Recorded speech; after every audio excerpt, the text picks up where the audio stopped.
আজকে সেহরি ও ইফতারির জন্য কি রান্না করলাম সেটাই আপনাদের সাথে শেয়ার করব। তো আসসালামু আলাইকুম। আজকে রান্নায় যা যা ছিল সব কিছু গুছিয়ে নেওয়া হয়েছে। আমার শাশুড়ি প্রতিদিনের মতো সব সবজি, পেঁয়াজ, কাঁচামরিচ এগুলো সব কিছু কেটে রেখেছেন যাতে আমার সুবিধা হয়। তারপর আমি ঢেঁড়স ভাজি বসিয়ে দিয়েছি। এদিকে ঢেঁড়স ভাজি হচ্ছে, এদিকে ভাতও বসিয়ে দিয়েছি। এই তো ঢেঁড়স ভাজি শেষ। তারপর আমি ছোলাটা ভুনা করে নেব। তো এদিকে ছোলা ভুনা বসিয়ে দিয়েছি, আর এদিকে আমি আস্তে আস্তে ইফতারের জন্য সব কিছু রেডি করে নিচ্ছিলাম।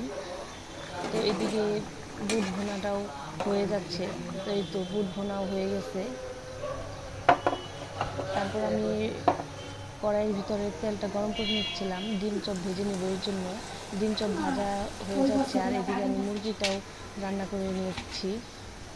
ডিম চপ শেষ, এদিকে তারপরে আমি পেঁয়াজও দিয়েছিলাম, আর পেঁয়াজও শেষ। তারপরে আমি এক এক করে বেগুনিগুলো ভেজে নিচ্ছিলাম, বেগুনি ভাজাও শেষ।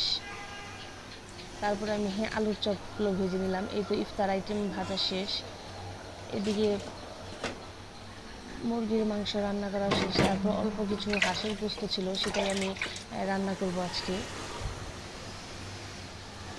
এই তো হাঁসের গোস্তটাও বসিয়ে দিয়েছি, হাঁসের গোস্ত এদিকে হচ্ছে। আর এদিকে আমার তো সব রান্না শেষ। মুরগির মাংস রান্না করা হয়েছে, ঢেঁড়স ভাজি, আর এখানে বুট ভুনা করা হয়েছে, আর এদিকে ইফতার করা শেষ।